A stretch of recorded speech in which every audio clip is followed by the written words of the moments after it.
Alhamdulillah wassalatu wassalamu ala rasulillahi wa ala alihi wa ashabihi ajma'in amma ba'd. Faqad qala Allah subhanahu wa ta'ala fi mahkami tanzil. A'udhu billahi minash shaitanir rajim. Bismillahir rahmanir rahim. Innamal mu'minuna ikhwatun fa aslihu bayna akhawaykum. Wattaqullaha la'allakum turhamun. Sadaqallahul azim. எல்லா புகழும் அல்லாஹ் ஜல்ல ஷானஹு வ தஆலா ஒருவனுக்கே உரித்தாகட்டுமாக.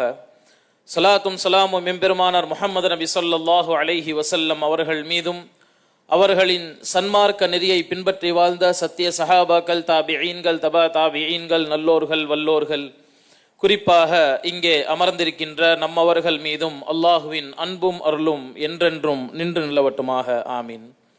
அன்பிற்கும் பெருகண்ணியத்திற்கும் உரித்தானவர்களே, இது ஜும்ஆவுடைய நேரமாகும். நம் வாழ்வின் எல்லா சூழ்நிலைகளிலும் அல்லாஹுவை அஞ்சி கொள்ளுமாறு எனக்கும் உங்களுக்கும் வசியத் செய்தவனாக இவ்வுரையை ஆரம்பம் செய்கின்றேன். ஜும்ஆ பிரசங்கத்தின் போது தேவையில்லாத செல்போன் பயன்பாட்டையும் அனாவசியமான பேச்சுக்களையும் தவிர்த்து கொள்ளுமாறு உங்கள் அனைவரையும் அன்போடு கேட்டுக்கொண்டதோடு, ஒற்றுமையை கடைபிடியுங்கள், ஒற்றுமையில் பரக்கத் இருக்கின்றது என்கிற தலைப்பின் கீழ் இன்றைய பிரசங்கம் அமைகிறது. அன்பிற்கும் பெருகண்ணியத்திற்கும் உரித்தானவர்களே, பொதுவாக ஒற்றுமை என்பது சமூகம் மற்றும் தேசத்தின் அனைத்து உறுப்பினர்களையும் ஒன்றிணைக்கும் ஒரு செயல்முறையாகும். இதனால் ஒவ்வொரு உறுப்பினரும் ஒரு பொதுவான அடையாளத்தையும் மதிப்பையும் வடிவமைக்க முடியும். தேசத்தில் அன்பு மற்றும் பெருமை உணர்வுகளை ஊக்குவிக்க முடியும். ஒற்றுமை என்பது சமூகத்திற்குள் நமது வாழ்க்கைக்கான தேவை மட்டுமல்ல, இது அல்லாஹுவின் கட்டளையும் கூட. இந்த பிரசங்கத்தின் துவக்கத்தில் ஓதப்பட்ட சூரத்துல் ஹுஜராத்துடைய 10வது வசனம் நமக்கு உணர்த்தக்கூடிய செய்தி, இன்னமல் முஃமினூன இஹ்வத்துன் ஃபஅஸ்லிஹூ பைன அஹவைக்கும் வத்தகுல்லாஹ லஅல்லகும் துர்ஹமூன் என்பதாக அல்லாஹ் ஜல்ல ஷானஹு வ தஆலா கூறுகின்றான். அதாவது, நிச்சயமாக முஃமின்கள் யாவரும் சகோதரர்களே, எனவே அவர்கள் உங்கள் இரு சகோதரர்களுக்கு இடையில் நீங்கள் சமாதானத்தை உண்டாக்குங்கள். இன்னும் உங்கள் மீது கிருபை செய்யப்படும் பொருட்டு நீங்கள் அல்லாஹுவை அஞ்சிக் கொள்ளுங்கள் என்பதாக இந்த குர்ஆன் வசனம் நமக்கு உணர்த்துகின்றது. ஒற்றுமை என்பது மனிதகுலத்தின் இயல்பான ஒரு குணம்.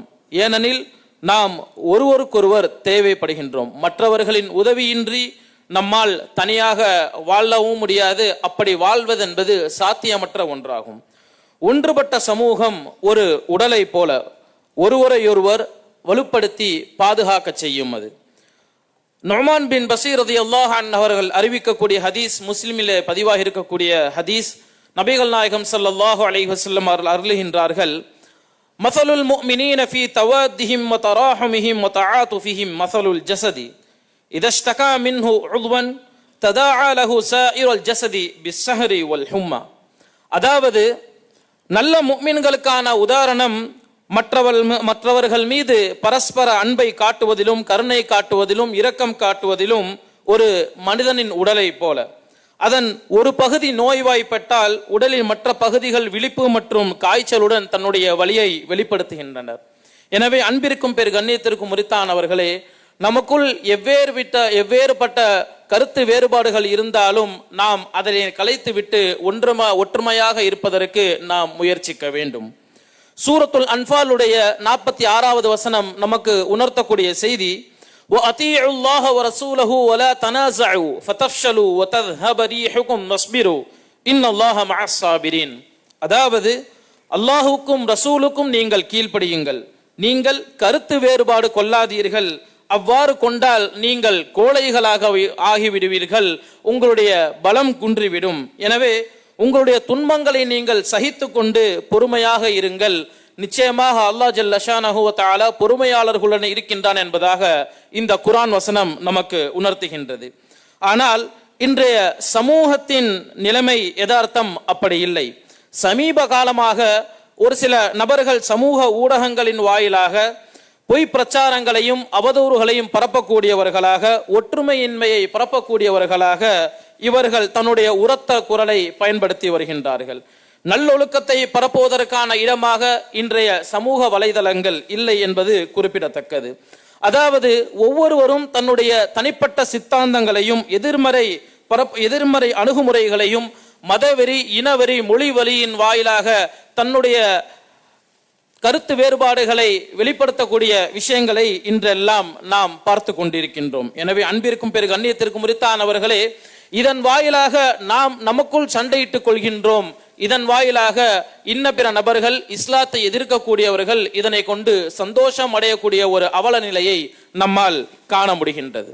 அதாவது நாம் அதிகம் கேள்விப்படக்கூடிய ஹதீஸ், அனஸ் இப்னு மாலிக் ரலியல்லாஹு அன்ஹு அவர்கள் அறிவிக்கின்றார்கள், புகாரியிலே பதிவா இருக்கக்கூடிய ஹதீஸ், நபிகள் நாயகம் ஸல்லல்லாஹு அலைஹி வஸல்லம் அவர்கள் அருளியதாக, லா யுமினு அஹதுக்கும் ஹத்தா யுஹிப்ப லி அஹீஹி மா யுஹிப்ப லி நஃப்ஸி.